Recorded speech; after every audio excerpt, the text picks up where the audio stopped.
వచ్చే నెలలో తెలంగాణలో లోకల్ సమరానికి రంగం సిద్ధమవుతోంది. 3 దశల్లో పంచాయతీ ఎన్నికల నిర్వహణకి కసరత్తు జరుగుతోంది. ఈ నెల 25 లేదంటే 26న షెడ్యూల్ ప్రకటించే అవకాశం ఉంది. దీనిపై ఇవాళ ప్రభుత్వం తుది నిర్ణయం తీసుకునే ఛాన్స్ ఉంది.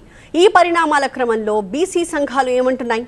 బీసీలను రాష్ట్ర ప్రభుత్వం మోసం చేస్తోంది అని మండిపడుతున్నారు బీసీ సంఘం నేత బీజేపీ ఎంపీ ఆర్ కృష్ణయ్య.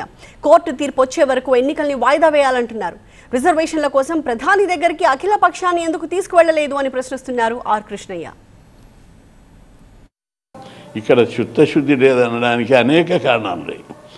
ఏనాడు అఖిల పక్షాన్ని తీసుకుపోయి ప్రధానమంత్రిని గెలవడానికి ప్రయత్నం చేయలేదు. రెండవది, పార్లమెంట్లో ఇండియా కూటమికి 236 మంది పార్లమెంటు సభ్యులు ఉన్నారు. బీహార్ ఓటు చోరీ మీద 1 నెల రోజులు పార్లమెంటు బైకాట్ చేసారు వాళ్ళు, ఇండియా కూటమి వాళ్ళు. 4 రోజులు బీసీల గురించి ఎదురు చేయలేకపోయారు. బీసీల పట్ల వాళ్ళకి చిత్తశుద్ధి ఏది? ఇండియా కూటమికి ఎవరు లీడరు?